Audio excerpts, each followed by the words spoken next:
ಶೀನಾ ಮತ್ತೆ ರವೀನಾ ಇಬ್ರು ಅಕ್ಕ ತಂಗಿಯರು. ಆದ್ರೆ ಇಬ್ರು ಮದ್ವೆನೂ ವಿಭಿನ್ನವಾಗತ್ತೆ. ಶೀನಾ ಶ್ರೀಮಂತ್ರ ಮನೆ, ರವೀನಾ ಬಡೂರ್ ಮನೆಗೆ ಸೊಸೆ ಆಗ್ತಾಳೆ. ಹಾಯ್ ರವೀನಾ, ಏನ್ ಮಾಡ್ತಾ ಇದ್ಯಾ? ಏನೂ ಇಲ್ಲ ಅಕ್ಕ, ಅಡ್ಗೆ ಮಾಡ್ತಾ ಇದೀನಿ ಅಷ್ಟೇ. ಏನ್ ಮಾಡ್ತಿದ್ಯಾ? ನಾನ್ ರೂಮಲ್ ಕೂತ್ಕೊಂಡು ಕಾಫಿ ಕುಡಿತಾ ಇದೀನಿ ಅಷ್ಟೇ. ಥಂಡಿ ಜಾಸ್ತಿ ಇದೆಯಲ್ವಾ? ಏನ್ ಮಾತು ಅಂತ ಹೇಳ್ತಿದ್ಯಾ ಅಕ್ಕ? ನಮ್ಮಿಬ್ರು ಊರು ಒಂದೇ ಅಲ್ವಾ? ಶೆಕೆ ತಡ್ಕೊಳಕ್ಕಾಗ್ದೆ ಶೆಕೆ ನೀರು ಸುರ್ದ್ ಹೋಗ್ತಾ ಇದೆ. ಅಯ್ಯೋ ನನ್ ಮುದ್ದಿನ ತಂಗಿ, ನನ್ ರೂಮಲ್ಲಿ AC ಆನ್ ಆಗಿದೆ, ಅಂದ್ಮೇಲೆ ತಣ್ಣಗಿದ್ದೇ ಇರತ್ತೆ. ಮತ್ತೆ ಕೆಲಸದವಳು ಅಡ್ಗೆ ಮಾಡ್ತಾ ಇದ್ದಾಳೆ. ಊಟ ಮಾಡೋದಕ್ಕೋಸ್ಕರ ರೂಮಿಂದ ಹೊರಗೆ ಹೋಗ್ತೀನಿ ಅಷ್ಟೇ. ಓ ಹೌದಾ, ಒಳ್ಳೇದಾಯ್ತು ಅಕ್ಕ. ಊಟಕ್ಕೆ ನಮ್ಮನೆಗೆ ಬಂದ್ಬಿಡು. ಹಾ ಖಂಡಿತ ಬರ್ತೀನಿ. ಸರಿ ಅಕ್ಕ, ಮತ್ತೆ ಯಾವಾಗಾದ್ರೂ ಮಾತಾಡ್ತೀನಿ, ಓಕೆ? ರವೀನಾ ಫೋನ್ ಇಡ್ತಾಳೆ. ಎದುರುಗಡೆ ಅತ್ತೆ ಬಂದು ನಿಂತಿರ್ತಾಳೆ. ತಗೋ ಇದನ್ನ, ಈ ಕರ್ಬೂಜ ತಿನ್ನು. ನಾನೇ ಕತ್ತರಿಸಿದ್ದು ಎಲ್ರಿಗೂ ಕೊಟ್ಟಾಗಿದೆ. ಇದು ನಿನ್ ಭಾಗ. ಅಯ್ಯೋ ಅತ್ತೆ, ನಾನೇ ಕತ್ತರಿಸ್ತಾ ಇದ್ದೆ, ಯಾಕೆ ತೊಂದರೆ ತಗೊಂಡ್ರಿ? ಅಲ್ಲಿಟ್ಬಿಡಿ, ರೊಟ್ಟಿ ಮಾಡಿ ಆಮೇಲೆ ತಿಂತೀನಿ. ಅತ್ತೆ ರವೀನಾ ಕೈ ಹಿಡ್ಕೊಂಡು ಕೂಲರ್ ಹತ್ರ ಕರ್ಕೊಂಡು ಹೋಗ್ತಾಳೆ. ಅಲ್ಲಿ ಮೊದ್ಲೇ ನಾದ್ನಿ ಮತ್ತೆ ಮೈದಾ ಕೂತಿರ್ತಾರೆ. ಅದ್ಗೆ ನೀವ್ ಲೂಡೋ ಆಡ್ತೀರಾ? ಇವಳು ಸೋಲ್ತಿದ್ದಾಳೆ, ನೀವ್ ಬನ್ನಿ. ಅಯ್ಯೋ, ನಾನು ರೊಟ್ಟಿ ಮಾಡ್ತಾ ಇದ್ದೆ, ಅತ್ತೆ ಕರ್ಕೊಂಡ್ ಬಂದ್ರು ಕರ್ಬೂಜ ತಿನ್ನೋದಕ್ಕೆ ಅಂತ. ನೀವಿಬ್ರು ಲೂಡೋ ಆಡ್ತಾ ಇದ್ದೀರಾ? ಅಡ್ಗೆ ಮಾಡ್ಬೇಕಿನ್ನು. ಏನ್ ಪರವಾಗಿಲ್ಲ ಅದ್ಗೆ, ರೊಟ್ಟಿ ನಾನ್ ಮಾಡ್ತೀನಿ. ರವೀನಾ ಕುಟುಂಬ ತುಂಬಾ ಖುಷಿಯಾಗಿತ್ತು. ಎಲ್ರೂ ಸಂತೋಷವಾಗಿ ಒಟ್ಟಿಗೆ ಇದ್ರು. ಪ್ರತಿದಿನ ಸಂಜೆ ಇಡೀ ಕುಟುಂಬ ಒಟ್ಟಿಗೆ ಕುತ್ಕೋತಾ ಇದ್ರು. ಹೇ ರಬೀನಾ, ಬೇಗ ರೆಡಿ ಆಗು, ಹೋಗಿ ಬೇಲ್ಪುರಿ ತಿನ್ಕೊಂಬರೋಣ. ಬೀಚ್ಗೂ ಹೋಗೋಣ, ವಾತಾವರಣ ಕೂಡ ಚೆನ್ನಾಗಿದೆ. ರವೀನಾ ಕೂಡ ಬೇಗ ರೆಡಿ ಆಗ್ತಾಳೆ. ಮತ್ತೆ ಇಬ್ರು ಹೊರಗಡೆ ಸುತ್ತಕ್ಕೆ ಅಂತ ಹೋಗ್ತಾರೆ. ರವೀನಾಗೆ ಶೀಲಾ ಫೋನ್ ಮಾಡ್ತಾಳೆ. ಏನ್ ಮಾಡ್ತಾ ಇದ್ಯಾ ರವೀನಾ? ಅದು ಅಕ್ಕ, ನನ್ ಮನೆಗ್ ಹೋದ್ಮೇಲೆ ಫೋನ್ ಮಾಡ್ತೀನಿ. ನಾನ್ ಅವ್ರ ಜೊತೆ ಹೊರಗಡೆ ಸುತ್ತಕ್ಕೆ ಅಂತ ಬಂದಿದ್ದೀನಿ. ನೀವ್ ಹೇಳಿ, ಏನ್ ಮಾಡ್ತಾ ಇದ್ದೀರಾ? ನಾನ್ ರೂಮಲ್ಲೇ ಕೂತಿದ್ದೀನಿ, ಟಿವಿ ನೋಡ್ತಾ ಇದ್ದೆ. ಹಾಗಾದ್ರೆ ಅಕ್ಕ, ಬೀಚ್ ಹತ್ರ ಬಂದ್ಬಿಡು. ತುಂಬಾ ಚೆನ್ನಾಗಿದೆ ಇಲ್ಲಿನ ವಾತಾವರಣ. 2 ವೀಲರ್ ಅಲ್ಲಿ ಮುಖಕ್ಕೆ ತಣ್ಣಗಿರೋ ಗಾಳಿ ಹೊಡಿತಾ ಇತ್ತು. ತುಂಬಾ ಚೆನ್ನಾಗಿದೆ. ಅಯ್ಯೋ ಇಲ್ಲ, 2 ವೀಲರ್. ನಮ್ಮಂತವ್ರ ಮನೆ ಬಗ್ಗೆ ಏನ್ ಗೊತ್ತಿದೆ ನಿನ್ಗೆ? ಹೋಗ್ಲೇ ಬಿಡು, ನಾಳೆ ನೀನ್ ನಮ್ಮನೆಗ್ ಬಾ. ಆಯ್ತು, ನೋಡೋಣ ಅಕ್ಕ. ಅತ್ತೆನ ಕೇಳ್ಬಿಟ್ಟು ಹೇಳ್ತೀನಿ. ರವೀನಾ ಫೋನ್ ಇಟ್ಬಿಡ್ತಾಳೆ. ನೀನು ಅನ್ಕೊಂಡಿದ್ಯಾ ನಿಮ್ಮ ಅಕ್ಕ ಶೀನಾ ತರ ನೀನು ಕೂಡ ಒಂದು ದೊಡ್ಡ ಮನೇಲಿ ಮದ್ವೆ ಆಗಿರ್ಬೇಕು ಅಂತ? ನಾವೆಲ್ ಬಡವರಾಗಿದ್ದೀವಿ, ಚೆನ್ನಾಗ್ ತಿಂತಾ ಇದೀವಿ, ಕುಡಿತಾ ಇದೀವಿ, ಒಳ್ಳೆ ಬಟ್ಟೆ ಹಾಕ್ತಾ ಇದೀನಿ, ಸುತ್ತಾಡ್ತಾ ಇದೀನಿ.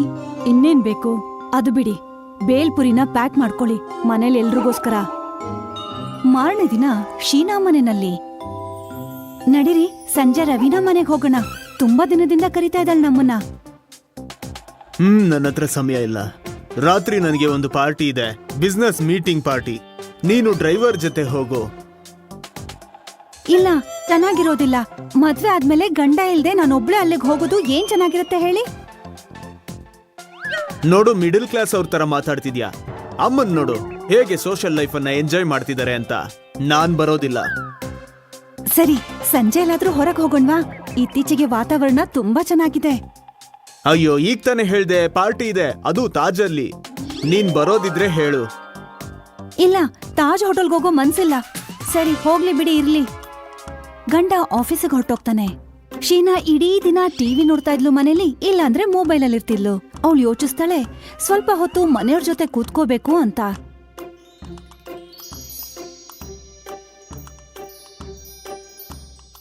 ಹಾಯ್ ಪುಟ್ಟ, ಏನಾದ್ರೂ ಕೆಲ್ಸ ಇತ್ತಾ?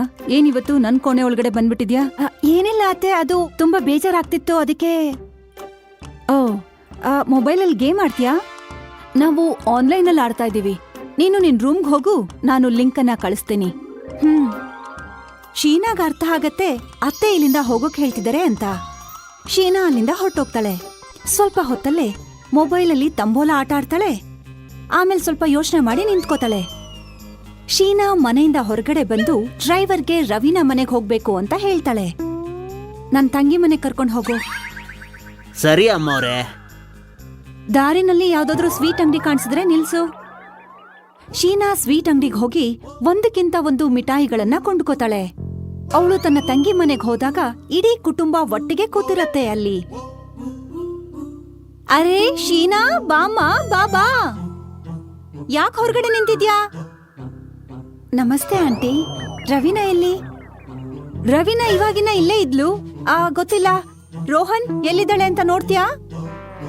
ಅಮ್ಮ, ಅದ್ಗೆ ಬಹುಶಃ ನೀವು ಬಟ್ಟೆ ಕೊಟ್ರಲ್ಲ ಅದನ್ನ ಬೀರುವಲ್ಲಿಡೋದಕ್ಕೆ ಹೋಗಿದಾರೆ ಅನ್ಸುತ್ತೆ. ನಾನು ಹೋಗಿ ಕರಿತೀನಿ. ಅಯ್ಯೋ ಬೇಡ ಬೇಡ ಇರ್ಲಿ, ನಾನೇ ರೂಮ್ ಒಳಗಡೆ ಹೋಗ್ತೀನಿ.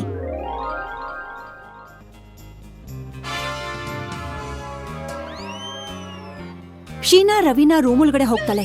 ಅವಳಲ್ಲಿ ಬಾಲ್ಕನಿನಲ್ಲಿ ಪಕ್ಕದ ಮನೆಯವ್ರ ಜೊತೆ ಮಾತಾಡ್ತಿರ್ತಾಳೆ.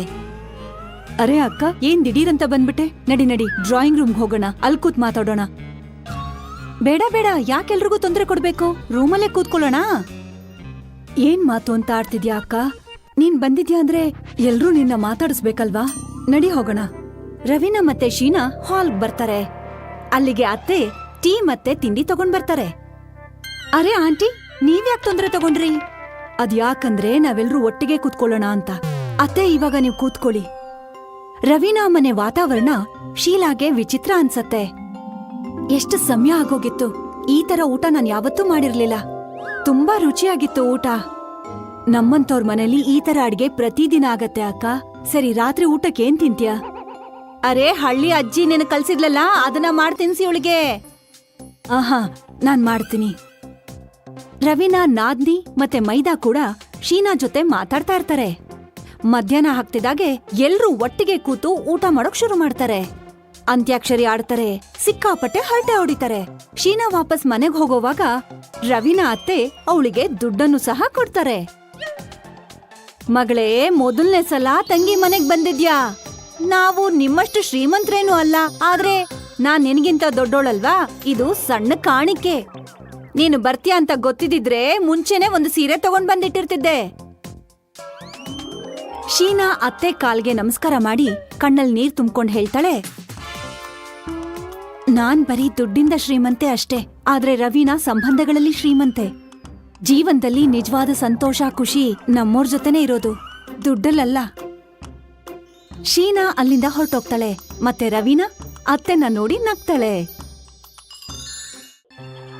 ಸುಮನ್ ಒಬ್ಳು ಶ್ರೀಮಂತರ ಮಗಳು. ಅವಳು ಬಡವರೊಂದಿಗೆ ಮಾತು ಕೂಡ ಆಡ್ತಿರ್ಲಿಲ್ಲ.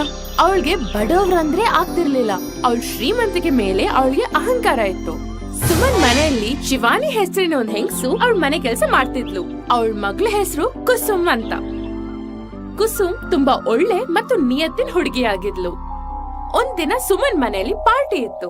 ಸುಮನ್ ಅವಳ ಎಲ್ಲಾ ಫ್ರೆಂಡ್ಸ್ ನ ಕರೆದಿದ್ಲು, ಆದ್ರೆ ಕುಸುಮ್ಗೆ ಬರ್ಬೇಡ ಅಂತ ಸ್ಟ್ರಿಕ್ಟ್ ಆಗಿ ಹೇಳಿದ್ಲು.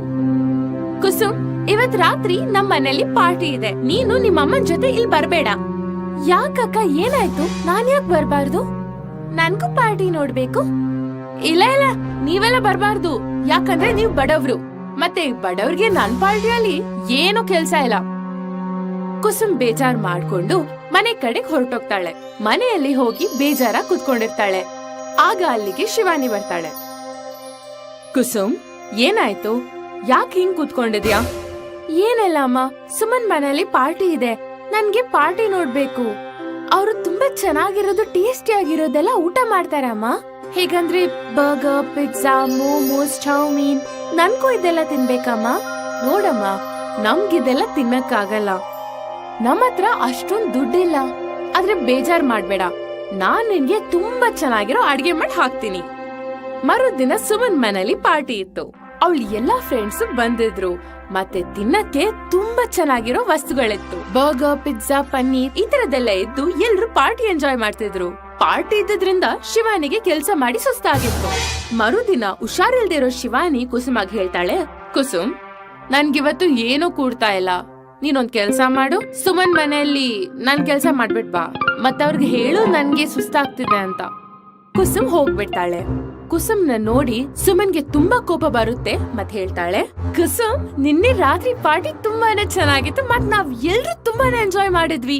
ಇದು ತುಂಬಾ ಒಳ್ಳೆ ವಿಷಯ. ಪಾರ್ಟಿ ಅಂದ್ರೆ ಎಂಜಾಯ್ಮೆಂಟ್ ಇರ್ಲೇಬೇಕಲ್ವಾ? ಆ ಪಾರ್ಟಿಯಲ್ಲಿ ಒಂದ್ ಸ್ವಲ್ಪ ಊಟ ಮಿಕ್ಕಿದೆ, ಹೋಗ್ಬೇಕಾದ್ರೆ ನೀನ್ ತಕೊಂಡ್ ಹೋಗು, ಮತ್ತೆ ತಿನ್ಬೇಡು.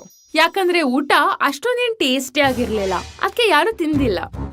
ಆದ್ರೆ ಅದು ಮಿಕ್ಕಿರೋ ಊಟ ಅಲ್ವಾ? ಆದ್ರೆ ಏನು, ನಿಮ್ಮಂತ ಬಡವ್ರಿಗೆ ಇಷ್ಟೇ ಸಾಕು. ಇಷ್ಟ ಚೆನ್ನಾಗಿರೋ ಊಟ ತಿನ್ನಕ್ಕೆ ನಿಮ್ಗೆಲ್ಲ ಬರ್ದೇ ಇಲ್ಲ. ನೀವೆಲ್ಲ ಅದೇ ತಿನ್ನೋದಲ್ವಾ? ಚಪಾತಿ, ಅನ್ನ, ಸಾಂಬಾರ್. ನಿಮ್ಗೆಲ್ಲ ಸ್ಟ್ಯಾಂಡರ್ಡ್ ಊಟ, ಬರ್ಗರ್, ಮೋಮೋಸ್, ಚೌಮೀನ್ ಇದೆಲ್ಲ ಎಲ್ ತಿನ್ನಕ್ ಸಿಗುತ್ತೆ? ನಿನ್ನೆದು ತಿನ್ಬಿಡು. ನನ್ಗಂತೂ ಹಶ್ವಾಗ್ತಿಲ್ಲ. ಅನ್ಕೊಂಡೆ ನಿನ್ಗೂ ಟೇಸ್ಟ್ ಮಾಡಿಸ್ತೀನಿ ಅಂತ, ನಿನ್ಗೂ ನೆನ್ಪಿರುತ್ತೆ. ಕುಸುಮ್ ಊಟ ತಕೊಂಡು ಮನೆಗ್ ಬರ್ತಾಳೆ. ಮತ್ತೆ ಅಲ್ಲಿ ನಡೆದ ಎಲ್ಲಾ ವಿಷಯನ ಅಮ್ಮ ಕೇಳ್ತಾಳೆ. ಏನಾಗಲ್ಲ ಕುಸುಮ್, ಊಟ ನಂಗ್ ಕೊಡು. ಊಟಗೆ ಯಾವತ್ತೂ ಅವಮಾನ ಮಾಡ್ಬಾರ್ದು. ಊಟ ತುಂಬಾ ಅದೃಷ್ಟದಿಂದ ಸಿಗೋದು. ಏನಾಗಲ್ಲ, ನಿನ್ನೆದಾದ್ರೆ ಪರವಾಗಿಲ್ಲ ಬಿಡು. ಇದ್ರಿಂದ ನಾನ್ ನಿನ್ಗೊಂದು ಸ್ಪೆಷಲ್ ಡಿಶ್ ಮಾಡ್ತೀನಿ ಇವತ್ತು. ನಿನ್ಗೆ ಇದ್ರ ಗುರ್ತೇ ಸಿಗಲ್ಲ, ಯಾವ್ದು ನಿನ್ನೆದು ಯಾವ್ದು ಫ್ರೆಶ್ ಊಟ ಅಂತ. ಶಿವಾನಿ ಆ ಊಟನ ಅಡ್ಗೆ ಮನೆಗ್ ತಕೊಂಡು ತುಂಬಾ ಚೆನ್ನಾಗಿರೋ ಟೇಸ್ಟಿ ಊಟ ಮಾಡ್ತಾಳೆ. ಕುಸುಮ್ ಅದನ್ ತಿಂದ ತಕ್ಷಣ ಹೇಳ್ತಾಳೆ, ಅಮ್ಮ ಇದು ತುಂಬಾನೇ ಚೆನ್ನಾಗಿದೆ. ನೀನು ಈ ಊಟಕ್ಕೆ ಹೊಸ ರೂಪನೇ ಕೊಟ್ಟಿದ್ಯಾ. ನಿನ್ ಕೈಯಲ್ಲಿ ಮಾಯ ಇದೆ ಅಮ್ಮ. ಚೆನ್ನಾಗಿ ಇಲ್ದೇ ಇರೋ ಊಟನೆಲ್ಲ ತುಂಬಾ ಚೆನ್ನಾಗಿ ಮಾಡ್ತೀಯ ಅಮ್ಮ. ಇನ್ಮೇಲಿಂದ ನಂಗ್ ಶ್ರೀಮಂತ ಅವ್ರ ಊಟ ಬೇಡ ಅಮ್ಮ. ಯಾಕಂದ್ರೆ ನನ್ನ ಅಮ್ಮ ಶ್ರೀಮಂತರ್ಗಿಂತ ತುಂಬಾ ಚೆನ್ನಾಗಿ ಊಟ ಮಾಡ್ತಾರೆ. ಒಂದ್ ಕೆಲ್ಸ ಮಾಡಮ್ಮ, ನೀನು ನಿಂದು ಒಂದ್ ಸ್ವಂತ ರೆಸ್ಟೋರೆಂಟ್ ಓಪನ್ ಮಾಡ್ಬಿಡು. ಮಗಳೇ, ನಮ್ಮ ಹತ್ರ ಅಷ್ಟೊಂದ್ ದುಡ್ಡು ಎಲ್ಲಿದೆ? ಸರಿಯಾಗಿ 2 ಹೋಟೆಲ್ ಊಟ ಮಾಡಕ್ಕೆ ನಮ್ಗಿಷ್ಟೊಂದ್ ಕಷ್ಟ ಪಡ್ಬೇಕು. ಮಗಳೇ, ನನ್ಗೆ ನಿಂದು ನಿಮ್ಮಪ್ಪಂದು ಹೊಟ್ಟೆ ತುಂಬಿಸಿದ್ರೆ ಸಾಕು. ಇದಕ್ಕಿಂತ ಜಾಸ್ತಿ ನನ್ಗೇನು ಬೇಡ. ಸ್ವಲ್ಪ ದಿನದ ನಂತರ ಊರಲ್ಲಿ ಒಂದು ರೆಸಿಪಿ ಕಾಂಪಿಟೇಷನ್ ಶುರು ಆಗುತ್ತೆ. ಅದರಲ್ಲಿ ಸುಮನ್ ಮತ್ತೆ ಶಿವಾನಿ ಇಬ್ರು ಭಾಗವಹಿಸ್ತಾರೆ. ಶಿವಾನಿ ತನ್ನ ಸ್ವಂತತನದಿಂದ ಗೆಲ್ತಾಳೆ ಮತ್ತು ಸುಮನ್ಗೆ ತಾನ್ ಮಾಡಿದ ತಪ್ಪಿನ ಅರಿವಾಗುತ್ತೆ. ಮತ್ತೆ ಹೇಳ್ತಾಳೆ, ಆಂಟಿ ನನ್ನ ಕ್ಷಮಿಸ್ಬಿಡಿ. ನೀವ್ ಬಡವ್ರಂತ ನಿಮ್ಗೆ ತುಂಬಾನೇ ಮಾತಾಡಿದೀನಿ. ನೀವು ಬಡವರಾದ್ರೂನು ನೀವು ಶ್ರೀಮಂತರು, ಮತ್ತೆ ನಾನು ಶ್ರೀಮಂತ ಆದ್ಲು ಬಡವಳೆ. ನೀವು ಎಲ್ಲಾ ವಸ್ತುಗಳನ್ನ ಎಷ್ಟ್ ಚೆನ್ನಾಗಿ ಮಾಡಿಫೈ ಮಾಡ್ತೀರಾ. ಮತ್ತೆ ನನ್ಗೆ ಅಡ್ಗೆ ಮಾಡಕ್ಕೆ ಬರಲ್ಲ. ಏನಾಗಲ್ಲ ಸುಮನ್, ಒಂದಿನ ನೀನು ತುಂಬಾ ಚೆನ್ನಾಗಿ ಅಡ್ಗೆ ಮಾಡ್ತೀಯ, ನೋಡ್ತಾ ಇರು. ಮತ್ತೆ ಯಾರನ್ನೂ ಕೀಳಾಗ್ ನೋಡ್ಬೇಡ. ಮತ್ತೆ ಊಟಕ್ಕೆ ಮರ್ಯಾದೆ ಕೊಡು. ಶಿವಾನಿ ಕಾಂಪಿಟೇಷನ್ ಗೆದ್ಮೇಲೆ ತಂದೆ ಒಂದು ರೆಸ್ಟೋರೆಂಟ್ ಓಪನ್ ಮಾಡ್ತಾಳೆ. ಅಲ್ಲಿ ಅವಳು ಬೆಸ್ಟ್ ಆಗಿರೋ ಅಡ್ಗೆ ಮಾಡ್ತಾಳೆ. ಅದು ತುಂಬಾ ಟೇಸ್ಟಿ ಆಗಿರುತ್ತೆ. ಮತ್ತೆ ಅಲ್ಲಿನ ಜನರಿಗೆ ಎಲ್ರಿಗೂ ಅದಿಷ್ಟ ಆಗುತ್ತೆ. ಮತ್ ಕುಸುಮ್ ಅಲ್ಲಿಗೆ ಬರ್ತಾಳೆ, ಹೇಳ್ತಾಳೆ, ನೀವ್ ತುಂಬಾ ಚೆನ್ನಾಗಿ ಅಡ್ಗೆ ಮಾಡ್ತೀರಾ. ಈ ರೆಸ್ಟೋರೆಂಟ್ ಜೊತೆಗೆ ನಮ್ ಎಲ್ರಿಗೂ ಅಡ್ಗೆ ಮಾಡಕ್ ಕಲ್ಸಿ. ಯಾಕಂದ್ರೆ ಸುಮನ್ ಅಂತ ಹುಡುಗಿರ್ಗೆ ಅಡ್ಗೆ ಮಾಡಕ್ಕೆ ಬರಲ್ಲ, ಅವರು ಅಡ್ಗೆ ಮಾಡೋದ್ ಕಲಿತಾರೆ. ಹಾ ಕುಸುಮ್, ನೀನ್ ಕರೆಕ್ಟ್ ಆಗಿ ಹೇಳ್ತಿದ್ಯಾ. ನಮ್ಮಂತ ಹುಡುಗಿಯರಿಗೆ ಆಂಟಿ ಅಡ್ಗೆ ಮಾಡೋದ್ ಕಲ್ಸ್ಬೇಕು. ನಮ್ಗೂ ನಿಮ್ ತರಾನೇ ಅಡ್ಗೆ ಮಾಡೋದ್ ಕಲಿಬೇಕು. ಕಲ್ಸ್ತೀರಾ ಅಲ್ವಾ? ಸರಿ ಸರಿ, ನಾನು ಕುಕಿಂಗ್ ಕ್ಲಾಸಸ್ ಕೂಡ ಸ್ಟಾರ್ಟ್ ಮಾಡ್ತೀನಿ. ಮತ್ತೆ ನಿಮ್ ಎಲ್ರಿಗೂ ಅಡ್ಗೆ ಮಾಡೋದ್ ಕೂಡ ಕಲಿಸ್ತೀನಿ. ಹಾಗೆ ನೀವ್ ಎಲ್ರು ತುಂಬಾ ಚೆನ್ನಾಗಿ ಅಡ್ಗೆ ಮಾಡೋದ್ ಕಲಿತೀರಾ. ಇದರಿಂದ ಎಲ್ಲಾ ಕಡೆ ನಿಮ್ಮನ್ ಎಲ್ರು ಹೊಗಳ್ತಾರೆ. ಮತ್ತೆ ಎಲ್ರು ಅಡ್ಗೆ ಮಾಡೋದ್ನ ಕಲೀಲೇಬೇಕು. ಇದು ತುಂಬಾ ಮುಖ್ಯವಾದ ಗುಣ. ಈಗ ಶಿವಾನಿ ಕುಕಿಂಗ್ ಕ್ಲಾಸಸ್ ಕೂಡ ಸ್ಟಾರ್ಟ್ ಮಾಡ್ತಾಳೆ. ಇದರಿಂದ ಶಿವಾನಿ ತನ್ನ ಬಡತನದಿಂದ ಹೊರಗೆ ಬರ್ತಾಳೆ. ಮತ್ತೆ ಅವಳು ಅವಳ ಕುಟುಂಬದವರು ಎಲ್ರು ಖುಷಿಯಾಗಿರ್ತಾರೆ. ಶಿವಾನಿ ಮಕ್ಕಳಿಗೆ ಕ್ಲಾಸಸ್ ಅಲ್ಲಿ ಅಡ್ಗೆ ಮಾಡೋದನ್ನ ಕಲಿಸ್ತಿದ್ಲು. ಅವಳು ದುಡ್ಡು ಕೂಡ ತಗೊಳ್ತಿರ್ಲಿಲ್ಲ. ಊರಲ್ಲಿ ಎಲ್ರು ಶಿವಾನಿ ಬಗ್ಗೆನೇ ಮಾತಾಡ್ತಿದ್ರು. ಎಲ್ರು ರೆಸ್ಟೋರೆಂಟ್ಗೆ ಊಟ ಮಾಡಕ್ ಬರ್ತಾ ಇದ್ರು. ಮತ್ತೆ ಯಾರಿಗೂ ಅಡ್ಗೆ ಮಾಡಕ್ ಬರಲ್ವೋ ಅವ್ರು ಶಿವಾನಿ ಹತ್ರನೇ ಕಲಿಯಕ್ ಹೋಗ್ತಿದ್ರು. ಎಷ್ಟೋ ಜನ ಶಿವಾನಿ ಹತ್ರ ಅಡ್ಗೆ ಕಲ್ತು ಇವತ್ತು ದೊಡ್ಡ ಶೆಫ್ ಆಗ್ಬಿಟ್ಟಿದ್ದಾರೆ.